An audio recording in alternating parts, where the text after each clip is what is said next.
It's estimated their work saved between 15 and 30,000 lives during World War II. The Ghost Army was a tactical unit activated a few months before D-Day, and among their ranks, a remarkable young man from Fort Wayne. Good evening, I'm Bruce Haynes, and welcome to PrimeTime. The Ghost Army used inflatable tanks, sound effects, radio trickery, and imagination to fool the Germans on the battlefields of Europe. The unit was full of artists, including Bill Blass, Fort Wayne native and graduate of Southside High School. Blass went on to become a noted fashion designer, but his efforts and the service of the rest of the men in the Ghost Army would be kept secret for 50 years.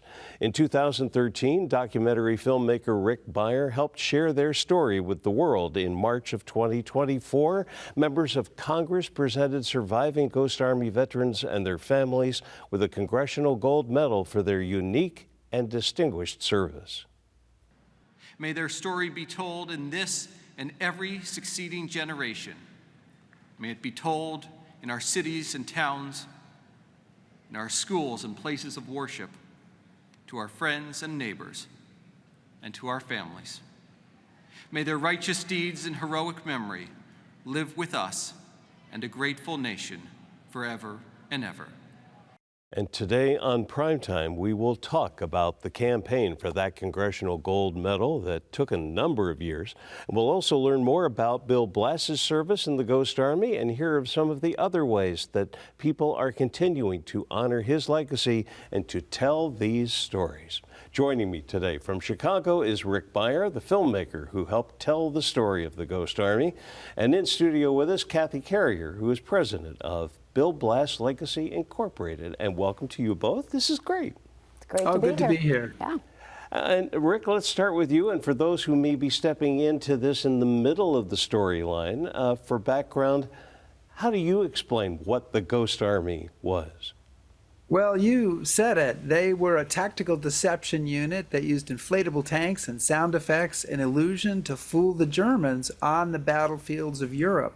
And some people might think, oh, I know about this, it's the D-Day deception. Well, no, that was done by the British for D-Day. This unit goes into action after D-Day. It's all American, and they carry out 22 deceptions on the battlefields of Northern Europe from June 1944 to March 1945. And basically, they're just trying to trick the Germans about the size and location of American units so that they just don't see the punch coming because they're looking in the wrong direction. Well, and General Eisenhower and others that helped to frame the Ghost Army into being seem to feel very strongly that deception was one of the most important tools in the toolbox. Why? Well, because deception creates surprise. Deception can give you an advantage. If the enemy thinks that you're doing one thing and you're doing something else, you're going to catch them off guard. And Eisenhower knew this was a good thing, and there's a great memo I found in the archives where Eisenhower is asking George Marshall to get the Ghost Army guys over to England by a certain date, and Marshall says, well, to do that we're going to have to displace, 1,000 combat pilots or whatever the number is. And Eisenhower says, well, don't do that, but I want them on the next ship after that. He really wanted to get those guys over to Europe and have them be in action because he knew that would help the Americans after they invaded and were fighting the Germans in France. Not only did the men go overseas, but also some technology went with them that didn't even exist a few years earlier. We think technology changes quickly for us. Multi-track recording, wire recorders, and a lot of it sounded like it was learning by doing. Yeah, inflatable tanks were pretty new as well, but the real technology that is striking is the sonic technology. They are playing sounds from 500-pound speakers mounted on the back of half-tracks. They're playing them from wire recorders, which is the predecessor of the tape recorder. And like all parts of deception, they have to pay great attention to detail about the sounds they play and how they play them to make sure they are totally convincing to the Germans. What's incredible in this, and we have a photo to prove it, is an overhead shot of one of the unit encampments, say, post along the way, and it does look for all the, right down to the tire tracks, Rick. Right, so every vehicle in this photograph of Operation Viersen in March 1945 is inflated. This is about 10 miles from the Rhine River. And the thing that makes it look real is the tank tracks. And that, again, is attention to detail. And we had a combat engineering company that's making those tank tracks. And that is what's going to that's going to sell the story of the inflatables. And one of the veterans who's still alive, Tom Anderson, who I think is 100 or 101, in Delaware, he's one of the guys who operated the bulldozers that drove the tank tracks. So that little piece of history is still with us today. And this ties into with who these men were. They are technicians, but many seem to be, if you will, artists in the highest definition of that word, where an artist's eye for detail really comes in handy, I suppose. So the unit that did visual deception was the 603rd Camouflage Engineers. And about 40% of that unit were artists. And they were recruited heavily from art schools. Pratt Institute in Brooklyn, 30 or so people went there. But from other art schools as well, up and down the East Coast and in as far as Chicago and maybe even a little further. And these artists, when they're there in Europe, they are painting and sketching anything they see. And that, to me, was an aspect that made the story even more exciting, because their art is a really unique archive and a unique way of looking at the war in Europe. Well, and one way clearly to bring that story home is when all that artwork connects to a Northeast Indiana resident who went on to have quite the career of his own. And of course, we're talking about Bill Blass. Take a look. Another artist constantly sketching was a 21-year-old from Indiana named Bill Blass. Bill Blass, great guy, wonderful, knew what he wanted, read Vogue in his foxhole. The rest of us were a bunch of slobs, but not Blass. He was always dressed to the nines. We all had the same uniforms, but leave it to Blass to have his pressed or something. Blass filled his notebooks with ideas for women's clothing, even sketching a logo he wanted to use for his fashion designs after the war. Those of us from New York, thought we were very sophisticated. But Bill, of course, came from Fort Wayne, Indiana, and was far more sophisticated than most of us. Well, that sophistication connects to, the full narrative of the Ghost Army, and you'll be able to see that documentary this Sunday afternoon at 5 and this coming Monday afternoon at 1. There it is, the Ghost Army. And Kathy Carrier's been stewarding, and several others have been stewarding the Bill Blass legacy right here on the home front. And Kathy, introduce us a little more to Bill Blass. Yeah, so myself and 7 others, there's 8 of us that are part of Bill Blass' legacy. We're really proud of this man who's a native of Fort Wayne. He was born in 1922, grew up on South Calhoun. The house is still there, put a marker in his front yard. And he lived a life of adversity. His father took his life through suicide there in the home on South Calhoun. And so he grew up, and Bill saw that. He was part of that. So he grew up in a single-parent home. His mother, during the Depression, very poor family.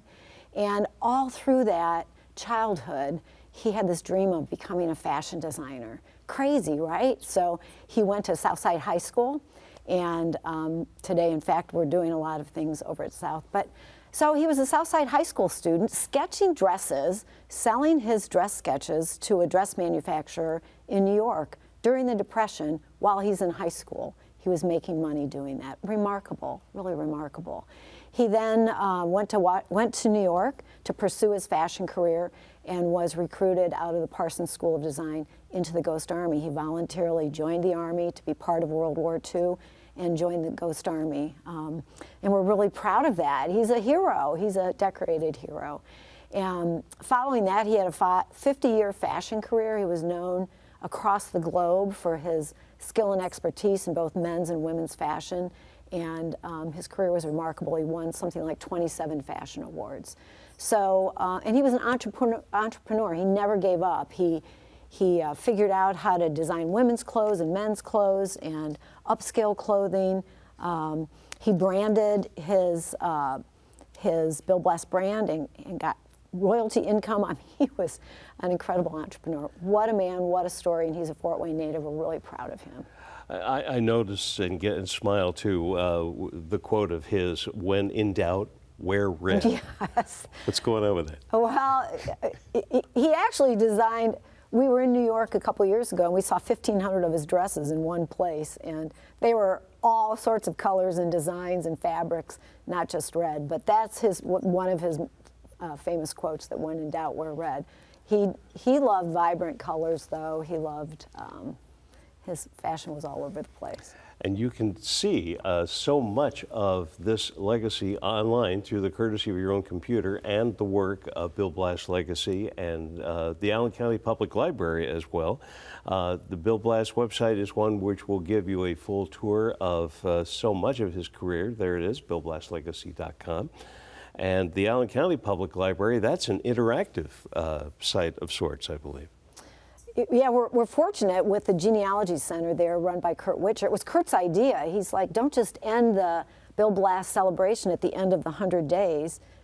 You need a lasting legacy. What about an online archive? So we've taken a lot of the content of his life, his Ghost Army career, his fashion career, his life in Fort Wayne, and we've put it in this archive that Kurt Witcher and his team have helped us create. And we're still putting in, we're now posting the Congressional Gold Medal photos and videos to the archive, and we keep interviewing people who knew Bill Blass. We post those Zoom interviews. It's just, so we're continuing to enhance what's there.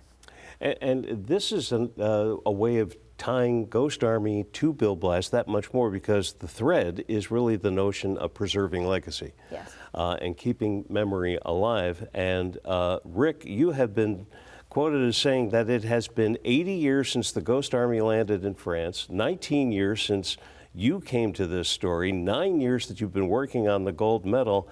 That's a lot of effort over a lot of years. Why the wait?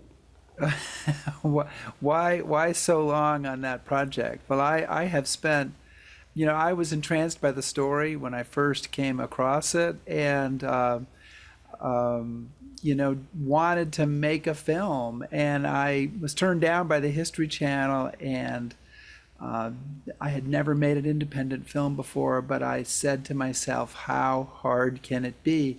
And those words are really dangerous, because it turns out it was really hard. It took 8 years, and then the book only took a couple of years to get out, but then we started on the gold medal, and again, I thought, well, how hard can it be? And I reached out to a congresswoman friend of mine, Annie Custer. We went to college together. And she said, oh, sure, I'll introduce this legislation. But as she admitted in a speech at the Congress last month, she didn't know how hard a gold medal was. And you have to get 2/3 of the House and 2/3 of the Senate to co-sponsor the legislation before it can even be considered. And that's like 350 or more senators and congressmen. And, it just took a long time, and so many people volunteered. I think Kathy was involved with that. Other volunteers from across the country, people came to Washington with us. People lobbied via email and on the phone, and it just took that amount of time to bring those people on board, and also for us to learn how to lobby. We keep trying to do things that we haven't done before, and there's a learning process that's part of that as well. And I do remember, Bruce, if I can add this one thing in, a meeting from a couple of years into the gold medal project where this congressional staffer who was supposed to be the gold medal guru, he said to me basically that it was going to be almost impossible to do what we were trying to do. So, I guess it's just, the answer is, if you're going to do the near impossible, it might take 19 years. Wow. And the announcement came, in 2022, I believe, wasn't it? And that an award was coming. I think it was 23, Rick? Or 23, okay. 22. The president 22? signed the legislation on February 1st of 2022. Okay, yeah. Okay. These dates are all burned in my head. But because it's a custom designed medal and your audience has seen it because the camera shot has shown it, they then had to have a whole design process. And the Mint said to us, well, the design process will take 2 years. And we were like, we are going to do everything we can to make it go faster. Well, it was 2 years and 1 month from the time the president signed the bill to the time that we went to the U.S. Capitol, had 600 people in Emancipation Hall, and saw the congressional leadership praising these soldiers that I had spent so long, telling their story. Kathy, if you would share, I'd like to put that image of the medal back up because you explained that the three aspects or primary divisions of activity for the Ghost Army is illustrated on that. Yeah, there's actually 4. There's a person stitching, and that's because they changed their outfits when they were replicating or duplicating other different Army units, so they were stitching on different patches. There is the inflatable at the top of the medal, which represents the inflatable tanks, those deception tactics. There's a huge speaker, which is the sound deception that they did. And then at the bottom of it, there's someone doing teletyping or whatever it was called back then, which was the radio transmission, fake radio transmission. So those are the 4 ways they deceived, they did deception. Wow. Can I throw something in there, Bruce? Sure. If we can go back to that close-up of the medal, what's missing in that shot there is the thread of the guy who is sewing. If you were able to zoom in between his hands of the man who's sewing, he's using invisible thread. There's no thread there. And I want to know, from the designer, I've been meaning to reach out to him to say, was that on purpose, or did I just catch the thing you were hoping nobody would catch? That must be the ghost part. I don't know. It's right. It's the ghost thread. So, maybe it was a purposeful mistake, or maybe I can offer that option to him and he can claim it was a purposeful mistake. Right. Well, let me ask you both what it was like, in fact, not even ghosting, but to really be at the congressional ceremony that was in March of 2024 after all the time had passed. Let me ask you first, Kathy. Yeah, so I was able to go with Linda Wiss and Teresa Walker, 3 of our board members, and it was overwhelming.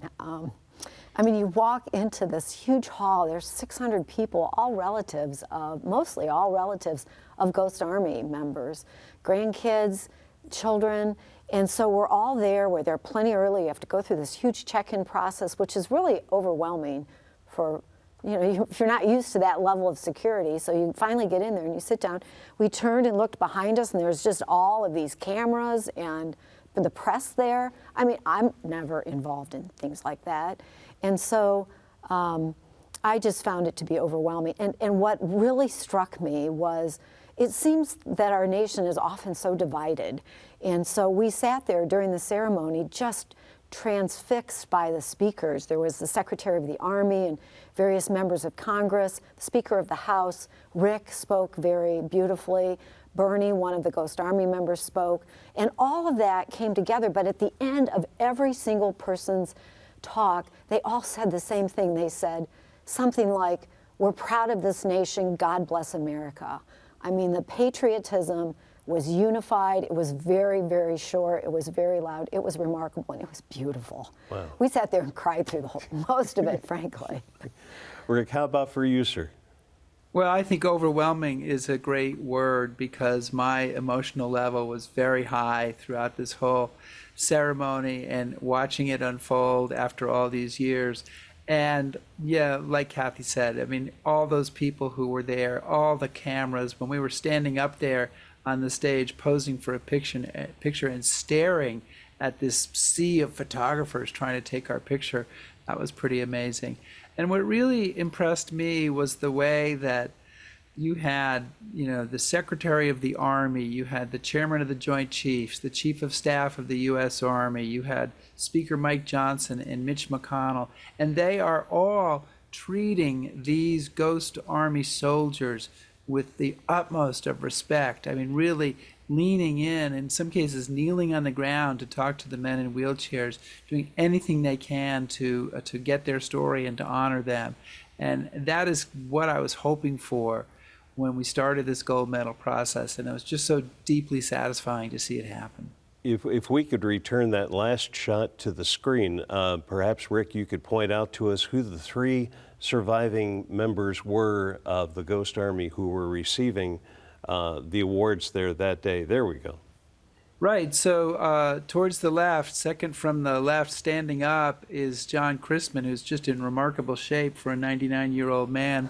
Seated in the gray suit in the middle is Seymour Nussenbaum, who's 100, and his lifelong friend, only 80 years, but his friend Bernie Bluestein in the white hat. We have a picture of Bernie during the war wearing a hat not dissimilar from that. So that's something he's been doing for a long time. And Seymour and Bernie knew each other in the Ghost Army, and then they came home and they didn't talk to each other for 75 years until they met at an event we did in New Orleans 5 years ago. So just really incredible that they have now reconnected, and I think they talk to each other once a week. Well, and we are grateful, too, to have a short portion of Bernie's comments upon the receipt of his medal. Let's take a look. I want to thank everybody in my life that I've contacted, many of you. You've all contributed to my existence and to my being who I am. And I'm very proud and happy to be here to receive this honor. Thank you.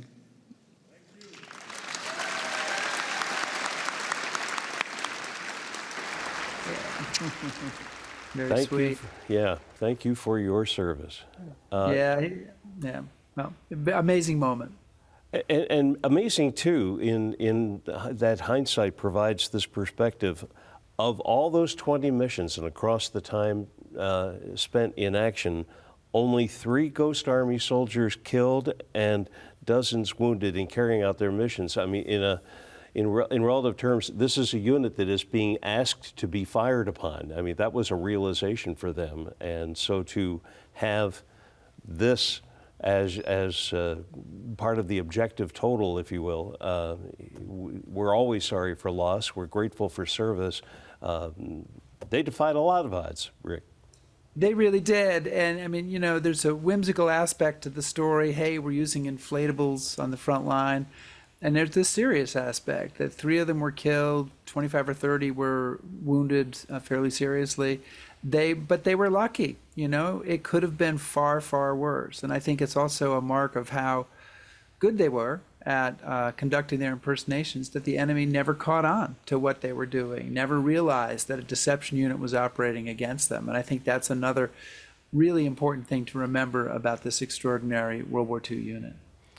I'm imagining at this point there are folks who are watching, believing it would be so great to be able to get a little more up close to the things that have helped comprise this story of the Ghost Army and of Bill Blass and his role, like tributaries in a river, all flowing ultimately together. And Kathy, you can get us there between now and next year. Tell me what's in the works. Yeah, so about a year and a half ago, Rick was up in Skokie, Illinois at the Holocaust Museum. He said, hey, there's a Ghost Army exhibit up here that's a touring exhibit from the World War II Museum. If you want to see it, I'll walk you through it. And I went, and I was flabbergasted by the depth of this exhibit. So I was determined with our board members to bring it to town, and we're going to do that. We're partnering with the Fort Wayne Museum of Art. They've been a great partner with us since the beginning. So August, September, and October of 2025, next year, August, September, October, the Fort Wayne Museum of Art will host a comprehensive 4,000 square foot Ghost Army exhibit that's just remarkable, with a lot of artifacts that Rick Beyer has procured and helped get. So it's a very well done exhibit. It's unlike anything I've seen, and we're really excited to partner with the Fort Wayne Museum of Art to bring it to town. Until then, we put a Ghost Army exhibit at the Veterans National Memorial Shrine and Museum here in town. It's got a great Ghost Army exhibit with a focus on Bill Blass. If you haven't been there, you need to go. So there's a great exhibit out there. We are putting one of our replica medals there at the Veterans National Memorial Shrine and Museum. We're also putting one at Southside High School. We just met with the principal last week and the history teacher, John Baker, and we're going to put it in the Southside High School World War II exhibit that's beautiful in their school. Next summer, we continue to work with Art This Way and Alex Hall. Very proud to be a partner. We've hired, we did a RFP and we selected an artist, an Indiana artist who will do a wonderful, vibrant, beautiful mural in downtown Fort Wayne in June of next year. So 2025 is big for us. We've got the mural going up during the summer, probably around his birthday, Bill Blass's birthday, which is June 22nd. And then August, September, October, we'll be at the Fort Wayne Museum of Art with an exhibit, and also other activities at the Veterans National Memorial Shrine and Museum. Rick Beyer and his wife Marilyn will be back in town next year for some lectures, so we've got lots going on. And you're seeing where you can follow how life goes on with the Ghost Army site and the Bill Blass Legacy site as well. So much to share in so little time. My thanks to Kathy Carrier and all with Bill Blass Legacy Incorporated. Blastastic! There you go. And Rick Beyer, filmmaker, documentarian, the Ghost Army documentary, Thank you so Sunday afternoon at 5, Monday afternoon at 1 on PBS Fort Wayne. And for everyone with Primetime, I'm Bruce Haynes. Thank you for watching, and we'll see you next week. Good night.